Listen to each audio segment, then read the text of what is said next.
I think it's very fortunate that the ambassador was here to hear a bit of the last panel and the questions. We're very pleased to have him with us, Ambassador Haqqani, the ambassador, of course, of Pakistan to the White House here in the United States.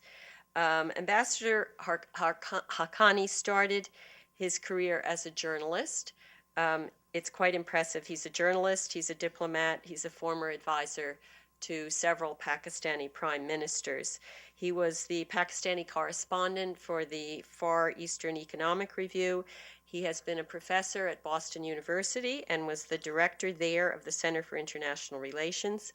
In 2002, he was a visiting scholar at Carnegie Endowment for International Peace across the street. We missed each other. I left Carnegie in 2001. So I'm very glad to have had this opportunity now to get together. The ambassador was very helpful to us prior to our trip to Pakistan in terms of thinking about the people with whom we should speak. And I do remember, I think, that we were glad that Assad got his visa to get here at the last minute, and the ambassador and his staff were very helpful in getting us our visas, not quite at the last minute, but almost. So we're very privileged. I know the ambassador is very keen, in particular on the trade discussion, or on the recommendation about trade that we made. We're very keen to hear what else he has to say about the situation in his country, about this report, about what the U.S. can and cannot do. Mr. Ambassador, thank you very much for joining us.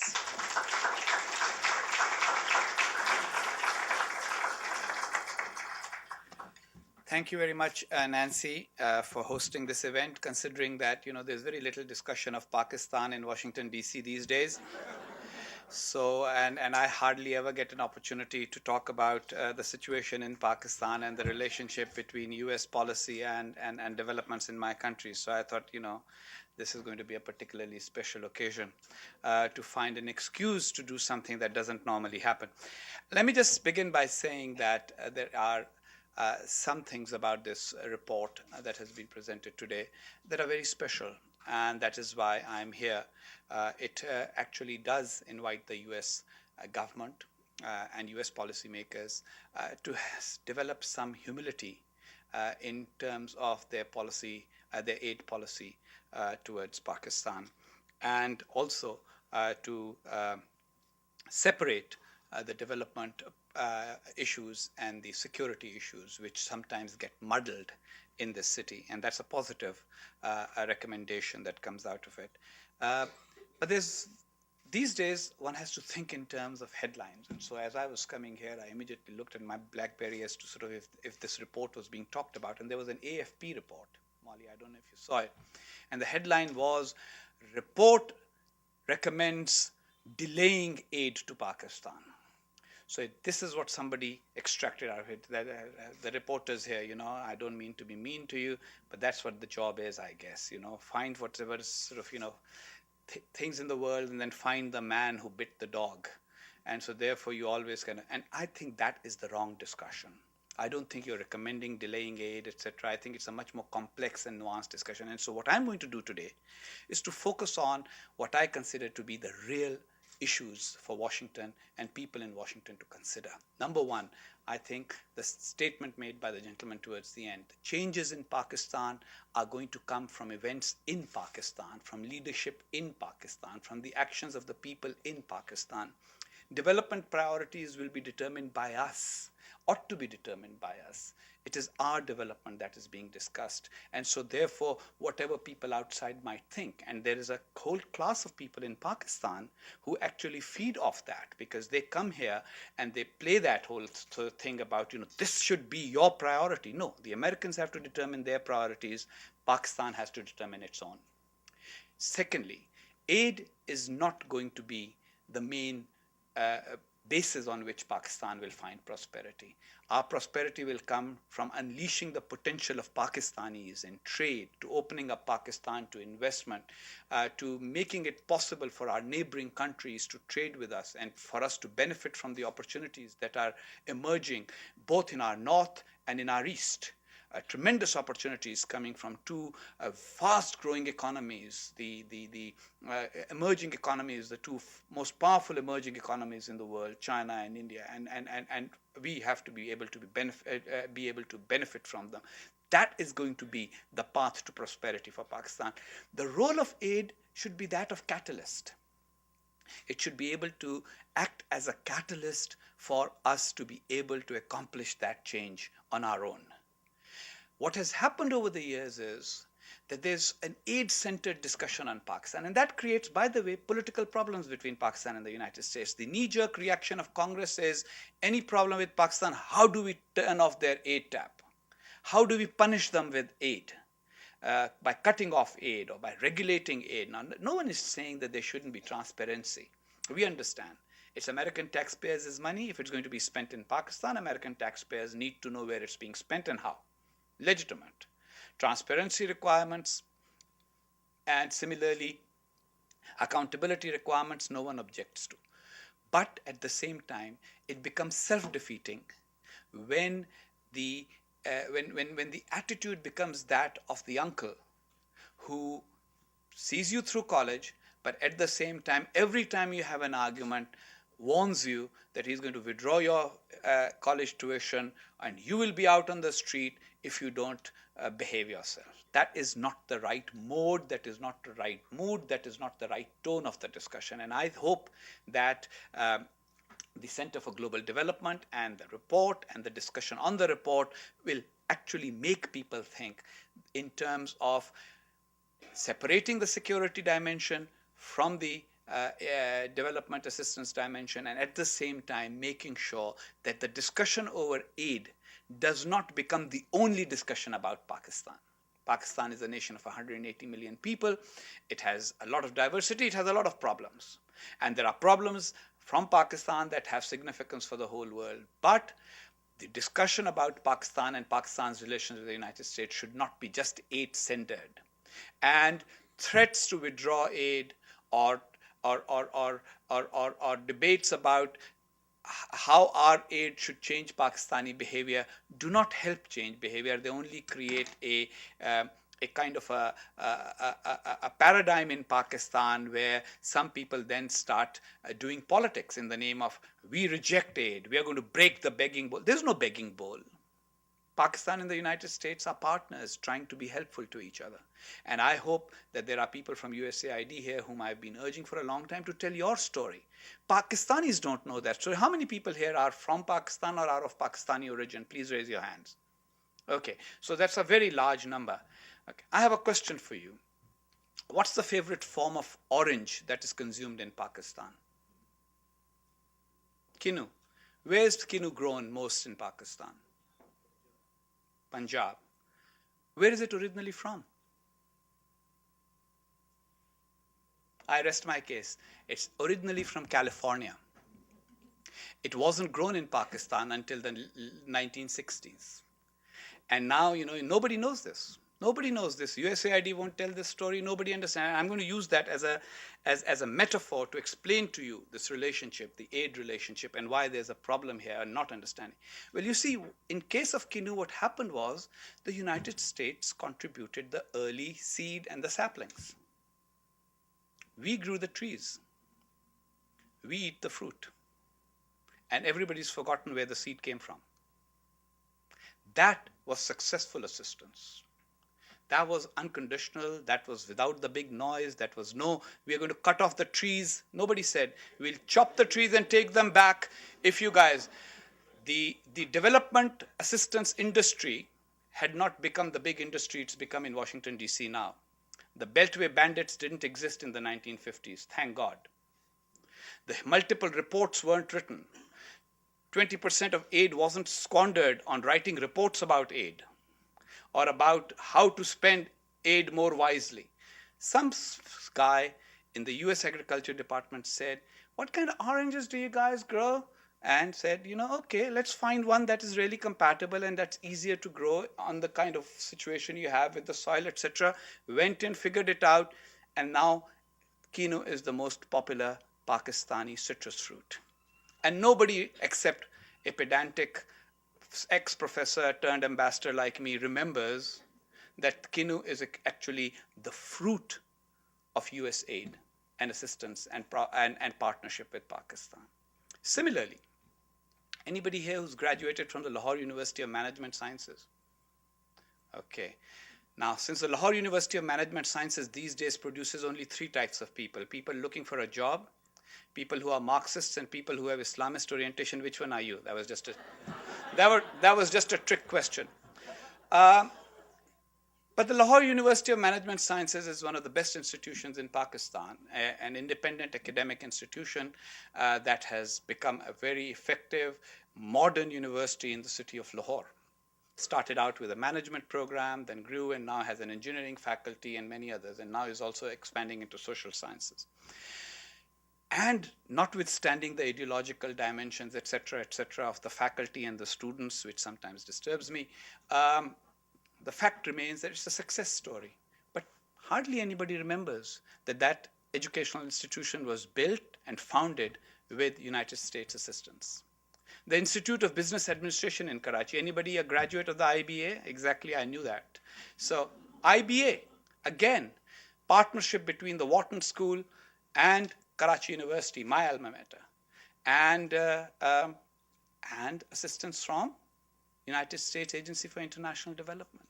Pakistan's electric trains between Khanewal and Lahore, the electrification done by United States Agency for International Development. In those days, the clasping hand symbol of the USAID was something that was everywhere and seen everywhere, because aid wasn't the issue, partnership was. Everybody spoke about partnership between our countries as being far more important than just the dollar and centing of aid, either on the Pakistani side or on the American side. Nowadays, the Pakistani side argument is, it's too slow, you're not giving us enough, we are spending so much on the war against terror, you don't care, etc., etc. It's like a nagging relationship. And the American debate is, well, you see, we have a responsibility to our taxpayers. We need to know where your aid went for good purposes when it went to developing the Kino variety of orange in Pakistan. It went to good purposes when the Institute of Business Administration was set up and the Lahore University of Management Sciences was set up. It went for a good purpose when our agricultural universities were set up. The best agricultural advances in Pakistan took place in the 60s through all of that. The mosquito eradication program, I don't know if anybody even remembers how many people die of malaria in Pakistan now, how many did when I was a child. I grew up poor. So in my neighborhood, malaria was a serious problem. As a kid, I had malaria at least twice, and basically it was the malaria eradication program of the United States Agency for International Development that helped all of that. And that was successful assistance. So if we are going to try and recreate that whole environment of partnership rather than an argumentative relationship about aid being the primary focus, then I think we have to change the discussion and discourse. And I hope that this report will be a catalyst for that change discussion, because it doesn't focus on how to make the aid more effective in a very technical sense. It's a slightly broader philosophical discussion. If the United States opened markets to Pakistan more, it would be a much better way of helping Pakistan. All the jobs that would be created. It would also be helpful for US security policy. It would be helpful for US security policy because every young Pakistani who gets a job making shoes or textile products is a young recruit possibly denied to the terrorists as a potential suicide bomber. So there's a security dimension to all of that. But it needs to be seen in the entirety of the problem. And Pakistan does not wish or want to be an aid-dependent country. That is a sentence particularly for those Pakistani journalists who aren't taking notes. Remember, if I want a headline out of this one, that's the headline I want. We do not want to be aid dependent. At the same time, we do not want aid to be the focus of our partnership. The Pakistani government and the United States are working hand in hand to plan US assistance program. programs that are really effective for the people of Pakistan. We're getting there. And so this discussion that aid is not effective, etc., I think does not serve well. I also saw while in the car looking at my BlackBerry, I saw that there's going to be another discussion in this town very soon in which the speaker is talking about Pakistan, too much aid, too little development. Not true. Not true. Don't reduce the partnership between the world's greatest democracy and the world's most recently emerging Muslim democracy to sort of just cliches like that. Yes, there are areas where it works, where there are areas where it does not work. And then there is this whole myth that, NGOs work better than government. No, both have their own functions and their own responsibilities and their own duties. No NGO can ever supplant or replace the government in any country. There are certain functions that even the most libertarian anti-government philosopher will say are best performed by the government. And so therefore, without governments, there's only anarchy. And so if Pakistan has difficulties, we do have problems and issues that we have to overcome, but they will be overcome by better government, not by no government, and not by replacing the government with a cluster of small non-governmental organizations that all perform very well in their own spheres, but that are not necessarily a substitute for the government. There has been substantial progress in the implementation of U.S. assistance program since October 2009 when the Kerry-Lugar-Berman bill was passed. The U.S. has spent a significant amount of money in Pakistan in sectors like energy, economic growth, agriculture, health, and education. Now, the issue is that sometimes aid is actually a multi-year process. So if you create, for example, an institution, let's take my favorite little example, the Kinu project. It wasn't just developing the variety, it was bringing the variety, testing it, etc., etc. So the spending on it was probably spread over 3 or 4 budget years. And so therefore, these simplistic figures of only this much money has been spent under USAID schemes in such and such year can be misleading. They can lead to bad headlines. Because the only thing I don't like, that I dislike more than a bad discussion about Pakistani-US relations in the context of aid is bad headlines about US-Pakistani discussions about aid. Now, for example, in the 1960s and 70s, the United States helped build the Tarbela Dam. Now, the Tarbela Dam, if you saw it on an yearly budget basis, only X amount was spent on the Tarbela Dam in 1 year. But the whole project was a pretty big and huge project. It was the last big dam built, hydroelectric dam built in Pakistan and water reservoir dam built in Pakistan. And if there is going to be a similar project in the future, and we are looking forward to that happening in the near future, then again, it will not be measurable by sort of by yearly spending on it, but by the totality of the project. What is important is that the US and Pakistan remain engaged and that we continue to work together, and that we work together in a manner in which American assistance reaches the largest number of Pakistani people and has the largest impact. And the largest impact will be when American assistance serves as a catalyst for Pakistan's own potential to be unleashed. The potential of our entrepreneurial people, the potential of our own people's abilities and their own talents.